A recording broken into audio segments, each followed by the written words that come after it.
Trong tập 93 của Tiên Nghịch, Vương Lâm trở lại khiến tinh cầu Chu Tước đại loạn, mở đầu cho cuộc đại chiến giữa tộc Tiên Di và Chu Tước Tinh. Vương gia đứng trước nguy cơ bị diệt môn. Sau trận chiến với Thiên Đạo, dù nỗ lực Vương Lâm vẫn không thể hồi sinh Lý Mộ Uyển, người đã tự bạo Nguyên Anh để cứu Chu Như, khiến Nguyên Anh nàng lộ ra dưới Thiên Đạo. Trong cơn giận dữ và tuyệt vọng, Vương Lâm chỉ có thể thu hồi Nguyên Anh của Lý Mộ Uyển vào Thiên Nghịch Châu để bảo vệ nàng khỏi sự công kích của Thiên Đạo. Hoàn tất mọi việc, hắn xóa đi ký ức liên quan đến mình trong tâm trí Chu Như, khiến nàng quên rằng mình từng bị lợi dụng để hồi sinh Lý Mộ Uyển. Không thể cứu được người yêu, Vương Lâm rơi vào điên loạn, nhưng sau đó nhanh chóng bình phục và chuẩn bị đột phá lên cảnh giới anh biến, cảnh giới đại thần thông, nơi mọi tu chân tinh đều coi trọng. Như Lý Nguyên Phong cưỡng ép đột phá liền trở thành tộc trưởng Tuyết Vực, hay lão tổ Cự Ma có thể thống lĩnh cả một tộc. Bởi lẽ các lão quái đỉnh cấp thường bế quan, tu sĩ anh biến trở thành lực lượng chủ chốt trong giới tu chân. Ngay cả Thiên Vận Tử cũng không ngờ rằng tiểu tu sĩ hóa thần năm xưa mà mình từng có thiện cảm, nay đã đứng trước cánh cửa anh biến. Nếu biết điều đó, e rằng ông đã sớm thu nhận Vương Lâm làm đệ tử chân truyền. Vương Lâm hiểu rõ, chỉ khi bước vào anh biến, hắn mới có thể đánh thức Tư Đồ Nam. Hắn tiến vào không gian thiên nghịch, nơi Nguyên Anh khổng lồ của Tư Đồ Nam đang hấp thụ hai cánh tay bị chặt đứt và dần ngưng tụ mạnh mẽ, áp lực vượt xa cả lão tổ Độ Thiên. Tiếp đó, Vương Lâm đến khu vực nơi Nguyên Anh Lý Mộ Uyển đang say ngủ, được bao bọc trong linh dịch từ Thiên Nghịch Châu, thứ đang chữa trị và tinh luyện Nguyên Anh của nàng.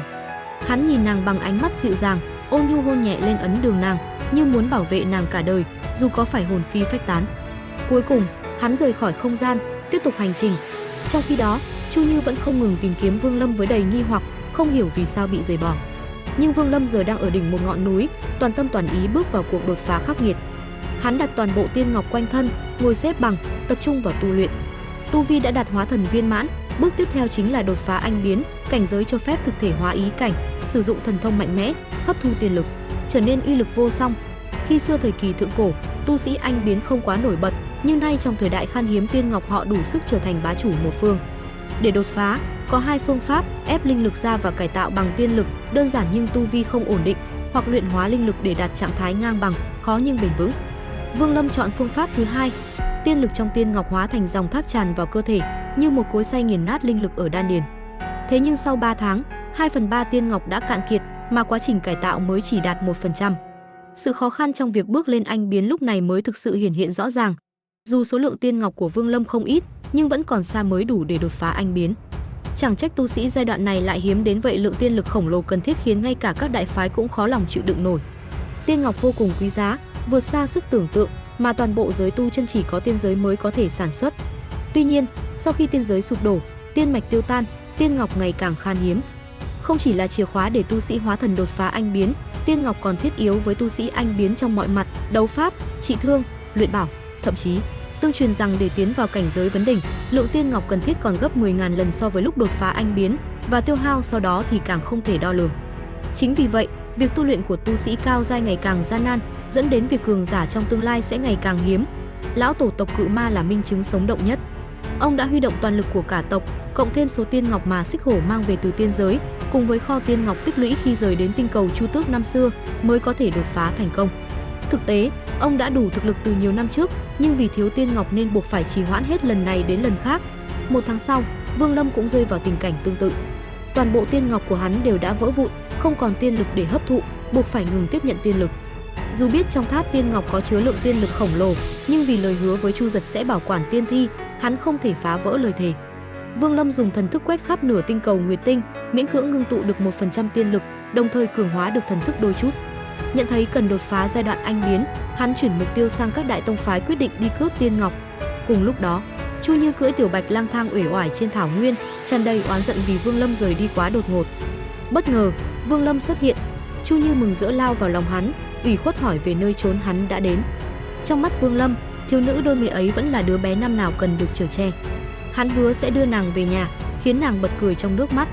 Sau đó, Vương Lâm lấy ra tháp bảo, đặt vào đó một lượng lớn trái cây và vật phẩm của Nguyệt Tinh. Khi Chu Như và Tiểu Bạch đã đi vào, hắn thu lại tháp. Muỗi thú xuất hiện, thân thiết cọ cọ vào người hắn. Vương Lâm cưỡi muỗi thú, dựa vào tinh la bàn, lao về phía Chu Tước Tinh. Dù lòng nóng như lửa đốt, trong tâm trí Vương Lâm vẫn luôn canh cánh nỗi lo về tiên ngọc. Nửa tháng sau, Chu Tước Tinh đã hiện ra trước mắt. Nhưng khi dùng thần thức quét qua hành tinh quen thuộc này, hắn cảm nhận được một luồng khí tức mạnh mẽ đến từ một cây khổng lồ tạo thành từ xương đen, biểu tượng của tộc Tiên Di. Chưa kịp phản ứng, tiếng giao tranh đã vang lên gần đó.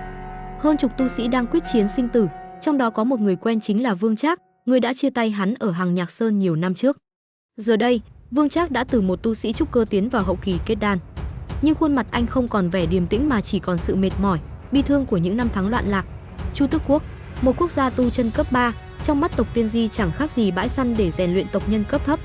Viện binh đã bị rút sạch, bọn họ giống như kiến hôi, vật lộn dưới sự tàn sát của tu sĩ hóa thần sơ kỳ. Khi một sư huynh nữa ngã xuống dưới móng vuốt dị tộc, trong mắt Vương Trác hiện lên sự tuyệt vọng. Đúng lúc ấy, một đạo lưu quang từ chân trời xé toạc mây mù bay đến, mang theo áp lực khiến ngay cả dị tộc cũng phải run rẩy. 4 tên tu sĩ Tiên Di vừa mới cảm nhận được khí tức ngang ngửa với thuật chú sư 7 lá trong tộc, thì bóng trắng đã chớp mắt xuất hiện. Vương Lâm lạnh lùng liếc qua con mồi, tay phải vỗ nhẹ túi trữ vật. Mỗi thú hóa thành tia chớp đen lao ra, trong tiếng rít chói tai, dị tộc chưa kịp thi triển pháp thuật đã bị xé tan thành mảnh xương đen. Mọi chuyện diễn ra nhanh như tia chớp, khiến các tu sĩ sống sót đứng sững tại chỗ. Vương Trác, lâu rồi không gặp. Vương Lâm xoay người, giọng nói mang theo vài phần cảm khái của cuộc hội ngộ cố nhân. Khi Vương Trác nhận ra vị tu sĩ hóa thần năm xưa của Hằng Nhạc Sơn, thì thấy Vương Lâm đưa tay điểm nhẹ vào mi tâm của anh. Ký ức bị phong ấn từ kiếp trước như lũ lớn vỡ đê, ầm ầm ùa về. Những mảnh ký ức về việc diệt tộc nhà Đằng, về luân hồi định mệnh bỗng nhiên ghép lại. Trước mắt Vương Trác tối sầm, hắn ngất lịm trong cơn sóng ký ức. Vương Lâm đảo mắt nhìn những người còn sống sót, ánh mắt dừng lại trên một lão giả tu vi trúc cơ trung kỳ, trong đan điền lão đang ẩn chứa linh chủng mà năm xưa hắn từng gieo. Khi biết mọi người muốn quay lại Triệu Quốc, hắn tiện tay ném ra một ngọc giản khắc ý cảnh, cầm ngọc giản này có thể tránh khỏi tai mắt của tộc Tiên Di.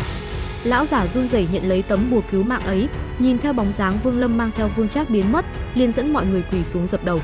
Mãi đến lúc này họ mới nhận ra vị tu sĩ áo trắng kia lại chính là hóa thần duy nhất của Triệu Quốc, là tồn tại từng khiến gia tộc họ Đằng bị diệt trong một đêm.